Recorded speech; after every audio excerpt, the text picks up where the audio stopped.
மருத்துவ படிப்புக்கான தேசிய தகுதி மற்றும் நுழைவுத் தேர்வான நீட் தேர்வில் இருந்து தமிழ்நாட்டுக்கு விலக்கு கோரும் மசோதா கடந்த 2021ஆம் ஆண்டு தமிழ்நாடு சட்டப்பேரவையில் ஒருமனதாக நிறைவேற்றப்பட்டது. இந்த மசோதா ஆளுநரின் ஒப்புதலுக்காக அனுப்பப்பட்ட நிலையில் அதனை திருப்பி அனுப்பி ஆளுநர் RN ரவி ஆரம்ப ஆட்சேபனைகளுக்கு பின்னர் 2022ஆம் ஆண்டு மீண்டும் பரிசீலனைக்கு ஏற்றார். ஆனால் மசோதாவுக்கு ஒப்புதல் அளிக்காமல் அதனை குடியரசுத் தலைவருக்கு ஆளுநர் அனுப்பி வைத்தார்.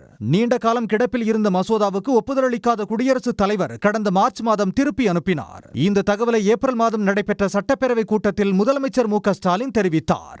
இந்நிலையில் மசோதாவுக்கு குடியரசுத் தலைவர் ஒப்புதல் அளிக்க மறுத்ததற்கு எதிராக உச்சநீதிமன்றத்தில் தமிழ்நாடு அரசு சார்பில் வழக்கு தொடரப்பட்டுள்ளது. கடந்த 75 ஆண்டுகளாக தமிழ்நாடு அரசு நடத்தும் பொதுத் தேர்வில் வெற்றி பெற்று மருத்துவம் படித்து ஏராளமானோர் சிறந்த மருத்துவர்களாக உள்ளதை தனது மனுவில் தமிழ்நாடு அரசு சுட்டிக்காட்டியுள்ளது. ஆனால் 2017ஆம் ஆண்டுதான் நீட் தேர்வை ஒன்றிய அரசு கொண்டு வந்தது என்றும் அதன் பின்னர் எளிய வகுப்பினரின் மருத்துவ கனவை இந்த நீட் தேர்வு சூறையாடிவிட்டதாகவும் குற்றம் சாட்டியுள்ளது. ஒன்றிய அமைச்சகங்கள் எழுப்பிய ஒவ்வொரு ஆட்சேபனைக்கும் மாநில அரசு விரிவான பதிலை அளித்த போதும் எந்த காரணமும் கூறாமல் மசோதா மீது இயந்திரத்தனமான முடிவு எடுக்கப்பட்டுள்ளதாக மனுவில் தெரிவிக்கப்பட்டுள்ளது.